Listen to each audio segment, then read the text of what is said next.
Welcome to another episode of the Mariana Dalto Show, where we bring you expert insights to help you grow your business, master sales, and create a powerful brand.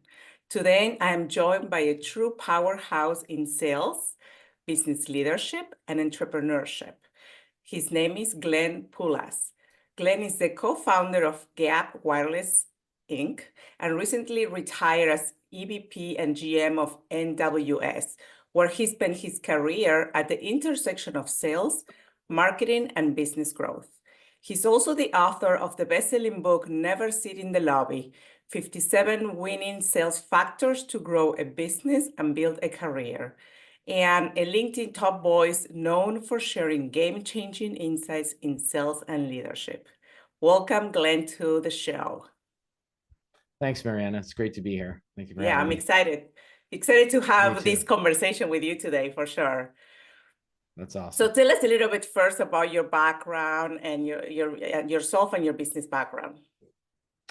Yeah. So funny thing is, I started out as working as a civil servant in Canada for the government, and they kicked me out and said they didn't like my work ethic. I was working too hard, and my boss told me to go get a job in sales. And in 1985, I took him at his word, and I quit my job, and I went to work for a sales company.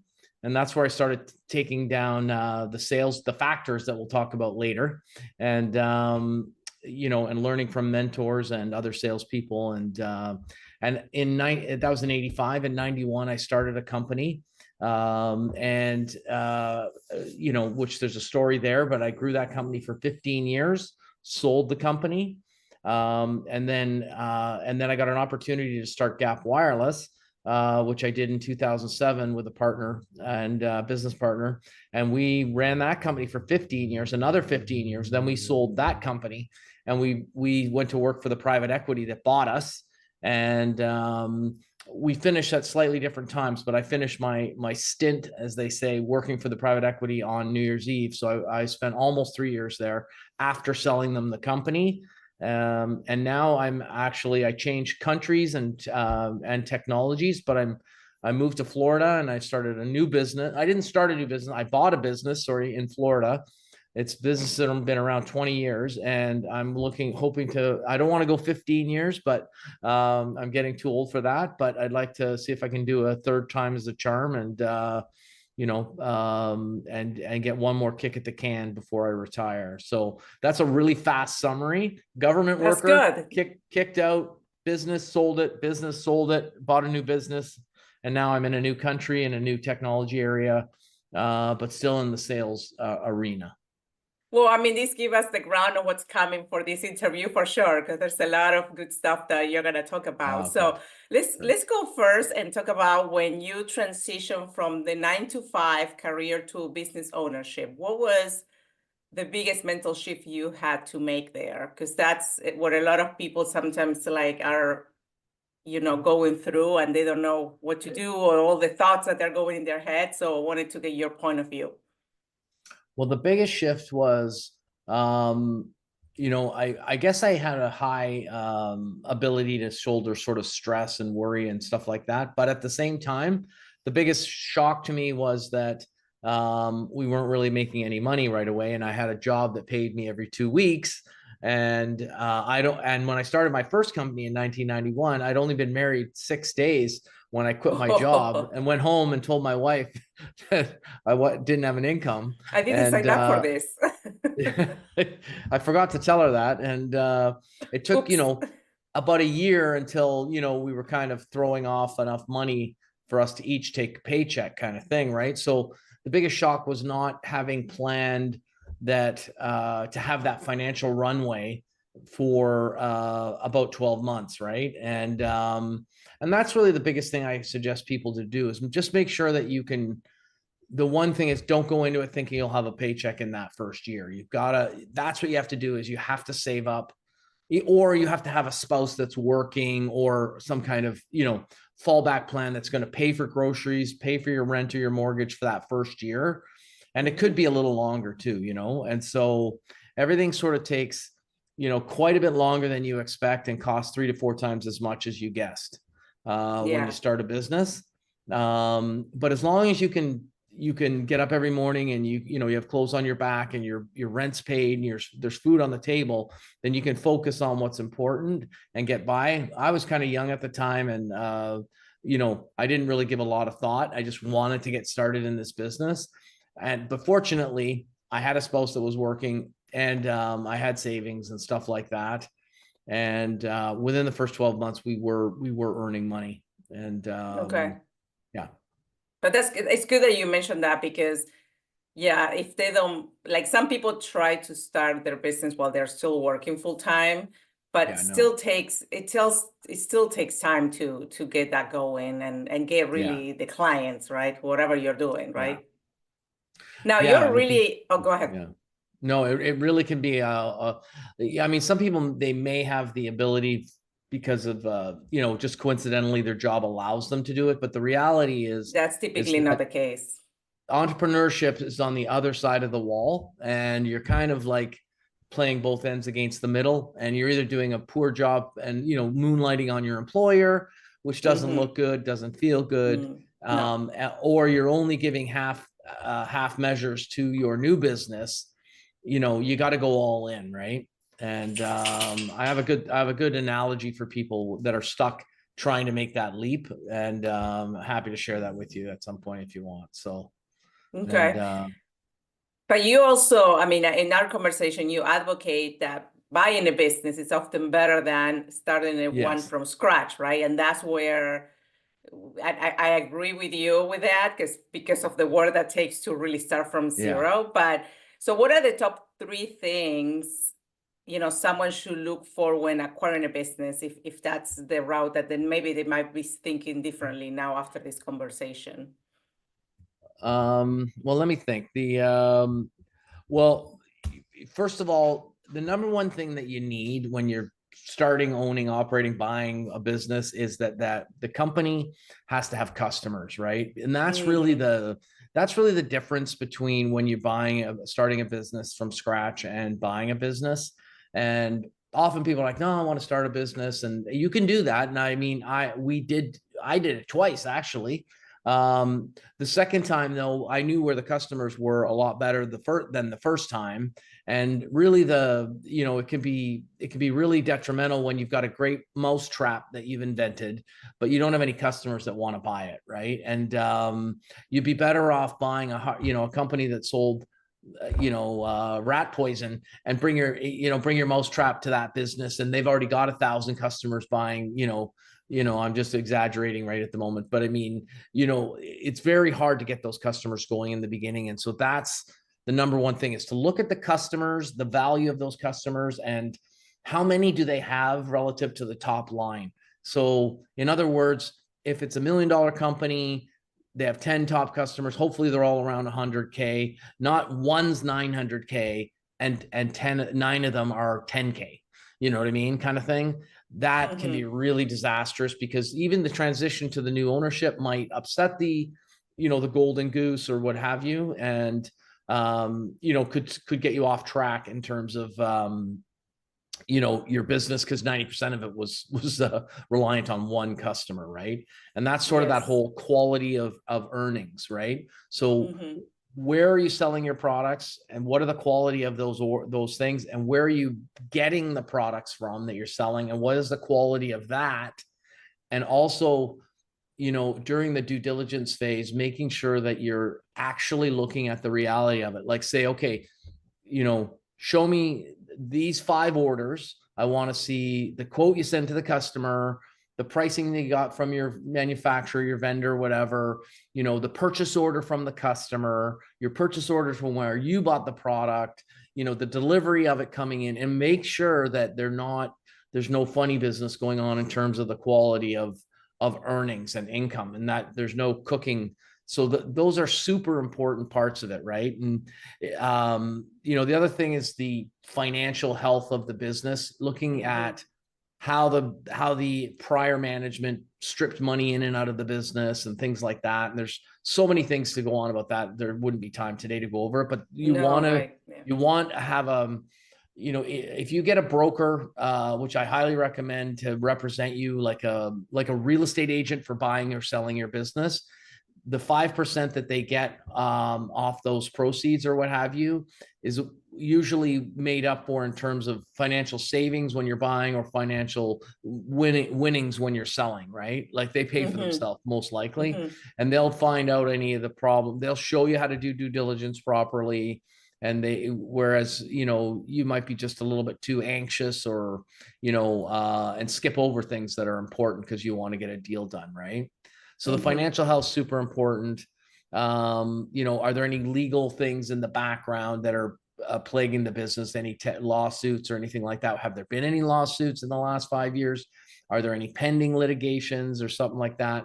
And then finally, I guess the third or maybe fourth thing here would be, what's the capacity for you to go in and make it bigger, right? Because you're already paying a multiple for the business, right? So theoretically, using just simple math, if the company had $1 million of profit or EBITDA, you're probably paying the owner about 5 times. So you're probably buying that business for about 5 million. And you want to be able to go in and do a few things relatively quickly so you can see a path to at least doubling that company. Otherwise, status quo, if you just bought the business and just ran it serving ice cream cones, and every year you sell $1 million of ice cream cones, how are you going to sell more, $5 million of ice cream cones, And so, there has to be the growth and alignment with the changing industry that you're in. And it has to be, there so that you can, because that's where you get your money back faster than 5 years. Because if you give them 5 million for $1 million company, it takes you 5 years before you're putting money in your pocket. Right. Right. Yeah. So there's so many variables. I mean, buying a business is not easy either, right? So either way, it's a lot of work and trying to figure it out one way or the other. And if you have a broker or someone who can help you figure it out, how the business is structured, they have systems that everything is in place and, and all the Now, financials, one more thing about why I like buying a business. When I started the second company, Gap Wireless, I took on the role of doing all of the startup pieces. Like I wasn't focused on customers or that sort of thing. I was focused on getting all the business things going, all the accounts, all the banking, all the insurance, all that. And I had back in 2007, there were 184 things that I needed to do. And so if you're going to start a business, you say, well, it's just easier to start a business from scratch. And I have a few customers, that's fine. But you need this kind of bank account and that kind of bank account. You need this insurance and that kind of insurance. You need business permits and you need to set up the corporation. Do you have a shareholders agreement? All these things, right? And at the time, I believe my list was 184 things long in order to get the business going. And so if you buy a business, hundreds, many, 80% of that or more is already done. The banks are already set. You're usually taking over those accounts. The insurance is already in place. You're just verifying that you like the broker and the rates and whatever, right? The benefits are in place. The payroll's in place. The people are in place. The staff's there.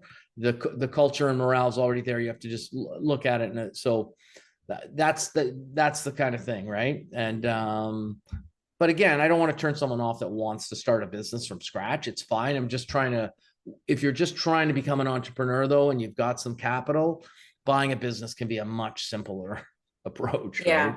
Yeah. I mean, it also depends on what skills you have as an entrepreneur, right? Do you know how to scale businesses? There's a lot to consider to go one way or the other, but it's good to know and to be aware that you don't start making money right away if you start from scratch. And that's where it's a good message to share for those that they have the thinking about it, right? So let's go on and talk about your book, Never Sit in the Lobby. So you outline, I think, 57 winning sales factors, right?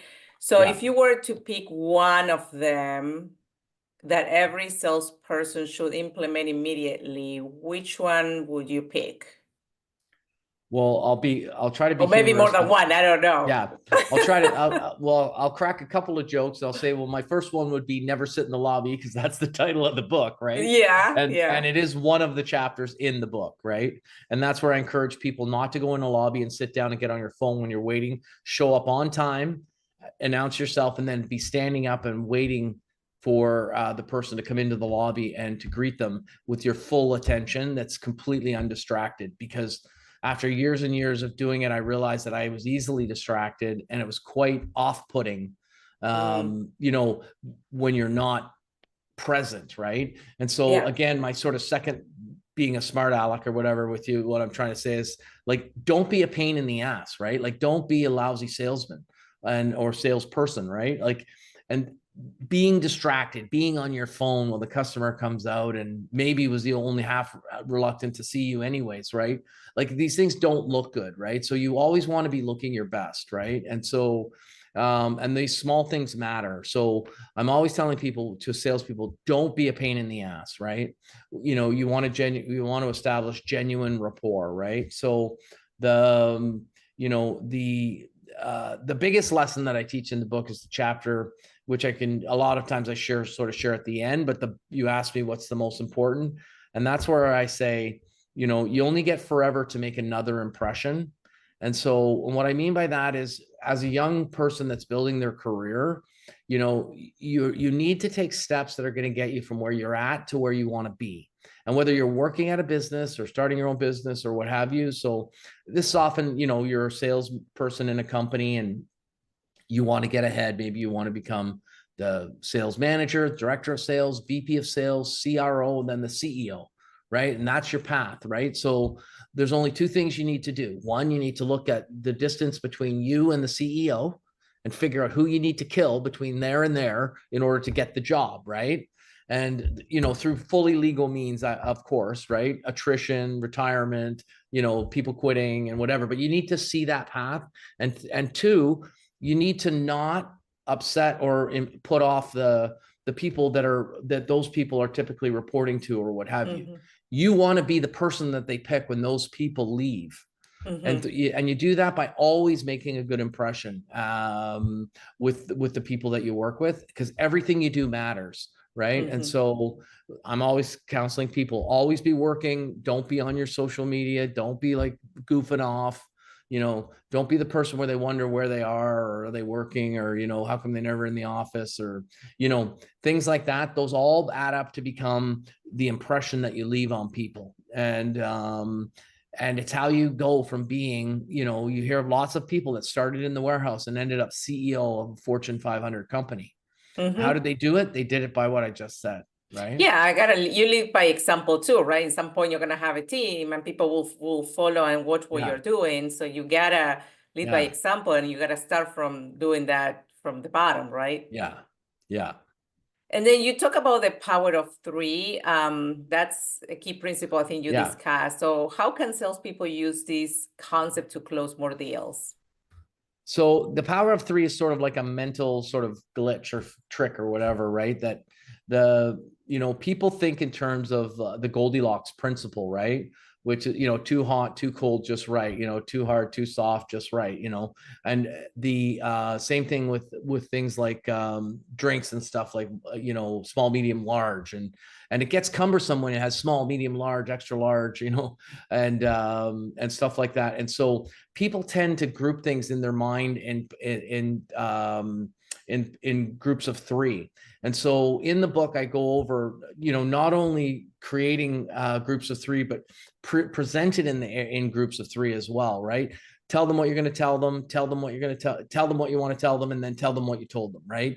And then inside of your presentation, you only want to talk about three topics. If it's four or two is not enough, and you're not covering something. Four is too many, and you need another meeting. And so you can't go over too many things at the same time, right? And so it's very important. And so all that together becomes the power of three, right? And I go on with lots of examples and on how you look at where the number three comes into play. But that's really just when I'm doing a presentation, I am always laying it out that way. Tell them what I'm going to tell them three things, then I tell them what I told them, right? And of course, the small, medium, large, I'm always trying to guide them to buy the medium, right? It's perfectly designed,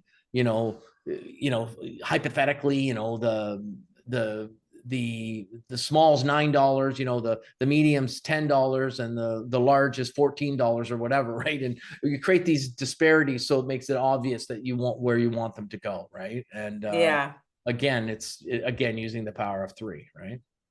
Well, there's so much in this book. So in some point, I mean, you will talk about later on how they can get a copy of this book, because we're like talking pieces of it, but like after the conversation today, you really want to really go through the whole thing. So So let's talk about a little bit more about structuring sales teams, right? I think you talk about compensation, motivation, and there's a lot about having a compensation model that really keeps the sales teams hungry to, to keep growing. So talk about a little bit more about that, because if you, as a business owner, have a sales team, sometimes one of the struggles is how do you motivate your sales team to move to the goals that you want them to achieve in your company. But it's all about a balance between what you ask them to do plus your compensation package and how you structure the teams. And so tell us a little bit more from your experience.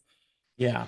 So the most important thing for someone that's sort of new to creating a compensation plan for a sales team, or really anyone in any team actually, but we're talking about sales teams right now, is that people do exactly what you pay them to do. And I mean, it's as easy as that. And the thing is that the people's brains naturally create an environment where it's not even conscious, right? It's just they figure out how to game the system based on how you're paying them to get the most out of them or something like that, right? And so there's so many aspects, but I mean, just a few highlights or whatever is that, you might have a big customer where, they're a $5 million a year customer for the business, important customer. And there's not a lot of like large scale changes in the business or what have you. And meaning it might be 4.9 million, then it's 5 million, then it's 5.1 million. And there's some nominal growth or what have you. Right. And so in those situations, there's not a lot the salesperson can really do in order to change the change the amount of money, right? They can work a little bit harder or whatever, but really if they're a $5 million customer, they may be a $5 million customer. And so in that case, what I tell sales managers to do is you should load them up on a higher base salary, right? Because you're paying them for the top-notch person, but you want to be careful in the sense that if they're always going to do 5 million and they're on a 50-50 plan where half of it's variable and half of it's fixed, well, what happens if, and they really, as long as they show up and do a good job, it'd still be 5 million, right? So the 50% that's base and the 50% that's variable, they're both really guaranteed, right? And if you give them the kind of plan like that, and you say, well, we don't want to take much risk. Well, the risk is that the government gives them an award of a contract that moves them from being a $5 million customer to a $12 million customer. And the sales guy did nothing because they just need to buy 7/12 more of your stuff. And you've got him on a 50-50 plan. Well, that means that half of his wage. So that means his compensation is going to run away. And really, he didn't do anything to earn it. Whereas if only 10% or 15% of his pay is based on the variable, he gets a 15% plus another 15 for doubling it or whatever. And he has a good year or whatever. But then his quota goes to 12 million because they become a $12 million customer because of the new life cycle of the business. But again, their base salary is the same and you give them a raise for having a bigger customer, but they're not doubling their pay just because of a government contract because they didn't earn it. Whereas on the other hand, if you have a guy that's covering 100 accounts in a broad territory where he's got to drive around the state or the province, you want them to have a high incentive on each deal. And then, so there you want to give them enough base salary that all of their monthly expenses are covered. But every time they get a win, it makes a significant difference because you want them to be adding top line revenue. Right. And so those are how you game out the system in a brief way. And there's all sorts of other pieces to it. But I mean, those are just some examples of how I structure it and how I think about it when I'm paying people. And also, I mean, you can start, having a structure and then you start growing and then the compensation plan that you put together doesn't work anymore. So then you kind of need to kind of like adjust it a little bit based on, the performance of the business and how things are going, if you're scaling. So there's a lot of variables, but it's a big topic to keep the team motivated to the point to do the work that you expect them to do, right? Yeah. And this isn't this might be in the book or I can't remember, but this is a little trick that I'll share with your audience that and remember this if you're ever setting up people's compensation, because I like to say, hear me now and believe me later. Okay. So just believe me later. But whenever you're presenting, a pay package, for instance, to a salesperson, and you're thinking, oh, well, like they need a high base salary, or they need this, or they need a large package or whatever. Well, there's a sort of a thing that goes on with 99% of all salespeople that most people don't realize. And I call it the spouse factor. And sometimes they're not married, but usually, a lot of times they're married, or they have a boyfriend or girlfriend or whatever. And if not, they have a parent, right? And so it's the spouse or parent factor. And it's basically is everybody other than the person applying for the job. The only thing that they're mentally capable of understanding is the base salary. They're impossible for them to fathom what commission is. It looks like this sort of fictitious thing that, oh, maybe you'll get it, maybe you won't. And so essentially, you want to give them a base salary that's exactly high enough that that their wife or husband will say, take the job. It's a good job. Right. And you'd be surprised how much that can work to your advantage. You're not cheating them or anything. You're giving them a very good base salary or whatever. But the reality of what I'm trying to say is that that's what most people focus on is what is my guarantee every 2 weeks? How much you paying me every 2 weeks? That's what most people care about. And so you need to get that to a number that allows you to afford to keep them employed till they're up to speed and keeps them motivated to do the job. And weighing it against the size of their territory and stuff like that, right? Yeah, and even sorry. Yeah, no, and even if you're just starting out, maybe you start the first 90 days, you have maybe a bigger salary base, but then after the 90 days, you go down because then the commission should go up because then they were trained and they know what they're doing. So there's so many ways that you can kind of manage that, right? And the way I do it is that I make them sign up to the pay package I want them on when they're successful, and I guarantee them whatever I need to get them there. So in other words, if you say it's 3 months, it might be 3 months, maybe it's 6 months, where there's just no way mathematically that they're going to take this territory to success in 30 days. And I'll say, you know what? I'm going to pay you for 6 months like you're at 100% performance. Now, if you go over, I'll pay you more. If you go under, you get the 100%. Right. But of course, in the first 90 days, if they're miles and miles away from the objectives that you've set for them, and you're paying them at a rate of 100%, you need to terminate them within the probationary period. That's what probation is for. The moment you think you've hired someone that's not right for the job, and you've given them a proper amount of pay to get them to where they need to be, and they're not performing, you need to let them go. Yeah, and the training, right? Like there's so much involved in the onboarding and training to make sure that they are set for success. But yeah, there's so many variables. Okay, we're almost at the end, but I really wanted to ask this question about your thoughts about AI and sales.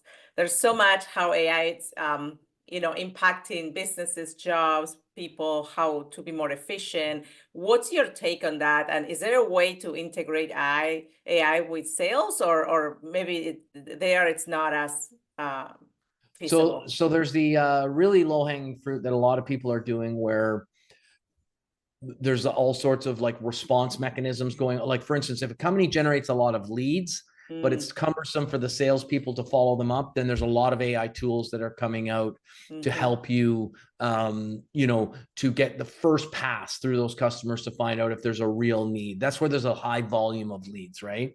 The business that I'm in right now, it's very, very technical. We don't get a lot of leads. We kind of have to mull it about, and I'm not going to trust AI to call my customer the first time and mess up the conversation. But they might say, hey, can you provide me with the background on why we should switch to your testing solutions or what have you? And I don't have time to write that. I can get AI to write that for me. So that's how I can use it in mine, but other people can use it for first line response. But you're always using it as a tool in order to do better, right? To do more volume and to increase by 20% everything that you're doing. It's not to replace. No. Yeah. Right. Yeah. Like right now, while we're on the phone or on the Zoom or whatever, Chat GPT, I'm waiting patiently for it. It's taken over a day. It's been working on it. A presentation to a large company that I want to work with them on its product development thing. And they've challenged me with these requests, send me this, this, and this, and this, right? And I'm like, I don't know, I'm not sure how to do that, right? So I've just given the challenge to ChatGPT. And then, last night it came back with the outline of what it wanted to say. And I read it over. I made a couple of tweaks. I said, yeah, that's what I want. I'm like, now can you make me the slides? Right. And it's working on these slides and this, so that's in a presentable manner. And it's asked for 6 hours for, to develop the slides. Right. And so all this time now I'm probably going to change the template a bit and, add some more pictures and things like that. But it might get you 70-80% of the work. Exactly. Right. And so that's the way I think of using it. When you're the thing that I, whenever, because I'm always talking to people about face-to-face selling mostly, I always challenge people that say, oh, you can do it remotely and AI can do it. And I'm like, oh, really? I said, okay, well, let's just have a little scenario. So I'm going to snap my fingers and you're going to become rich. Okay. And the next thing that you're going to get is a $50 million private jet. You're going to buy it. And I would like my AI assistant to send you some virtualized photos that it created in AI that's going to show you what your $50 million jet is going to look like. Then you're going to take a virtual tour of the plane and you're going to imagine having champagne on the plane served by the staff. You're going to meet the pilot virtually, who's an AI bot. And then you're going to give me $50 million to buy that jet, right? And I'm like, no, that's probably not going to happen. You're going to come and pick me up in a limousine. You're going to drive me to a private airport. You're going to treat me like a king. You're going to put me on the plane. You're going to wine and dine me. You're going to fly me to wherever I want to go and back. And then you're going to get your 50. And so whether it's 50 million or 5 million or 500K or even 50K, when you're buying things like that, it's bought from person to person. Right. Yeah. I mean, the relationship, it's vital for sales and for communication. I mean, you can have AI, but there's a limit for everything, right? Yeah, exactly. You want to have the experience and that connection, and that's with person to person. That you can't replace that. So, well, thank you, Glenn. This has been amazing. I mean, there's so much that we can talk about all these topics from the book. So tell the audience how they can get the book so then they can really explore more everything that you have to offer. Yeah, so I'm happy to offer like a free digital copy if you just go to my website and you just enter your name in the, there's a place to enter your name on most of the pages. And if you do that, it'll alert me and I will email you a promotional copy of the book. And of course, if you want to buy the book, you're more than welcome to do that after. There's no pressure, but it's sold at Amazon and all the other bookstores. And it's available in all the different formats, ebook, audiobook, hardcover, softcover, what have you. And and you can pick up the book at any point. You don't need to read it cover to cover, start to finish. You can just flip to any page and read any one of the factors and put it down and flip to 40 pages ahead and read something else and go back and forth and or say, oh, what's that mean? And it's basically, 57 tips on how to be, how to build a career and a business in sales. And it's amazing. Thank you so much. I mean, I'm sure people will take advantage of that and to learn more and to grow, right? That's the main thing. So anything else that you want to share with the audience before we go? I mean, I wish I could talk more about this because it's so much fun, but. Well, just two quick things. One, also, if you want to interact, connect with me on LinkedIn. That's, of course, I'm on there all the time. I'm actually a LinkedIn top voice, so I'm on there a lot and sharing things and ideas and happy to collaborate and talk to people. And then the other thing is, it sounds like a lot of your audience might be the people trying to jump into entrepreneurship. And so I just want to, I just want to share my, my theory of the wall and how, and what it means when before you're starting a business versus after you're starting a business. And most people that are in their 9 to 5 and they're kind of scared. Basically what they're doing is they're facing this wall of fear, right? And well, what if I quit and I don't make money and how am I going to feed my family and this and that and whatever? And what ends up happening is these fears keep you butting up against this wall and prevent you from jumping over the wall. Right. What I tell people is just the wall be damned, just climb over it and just jump over it. And forget about your fear for 1 minute, because as long as you're butting up against the wall, you're stopped, right? But the moment you cross the wall and you start working on your business full time, the wall, it becomes behind you And the fear changes from what if I can't feed my family to just pure unadulterated fear of failing, right? And your body will naturally do everything required to help prevent you from failing. And every time you look over your shoulder, the wall will be farther away. And eventually a year will go by, 2 years, 3 years, and that wall will be in the distance. You'll never even remember where the wall was. But if you're on this side and you don't take that leap, you'll never get past the wall, right? And so that's the secret, is just damn the torpedoes and jump over the wall and have faith in yourself, because you're going to be scared on both sides of the wall. The fear is just different, you know? So there's always fear about something. Exactly. So use the fear to your advantage to propel you forward rather than hold you back. That's amazing. Thank you for that tip. Thank you. That's super inspiring. All right, Glenn, thanks for joining us today. I really appreciate it. Thank you to our listeners also for tuning in. We will add all the details about Glenn, where you can find him on social media, where you can get the book, so then you can get those resources. And for the audience, if you have any comments, questions, please feel free to make those comments on the podcast platform or even on YouTube. And then don't forget to subscribe and leave a review if you enjoyed this episode. Thank you so much and see you next time. Thanks, Glenn.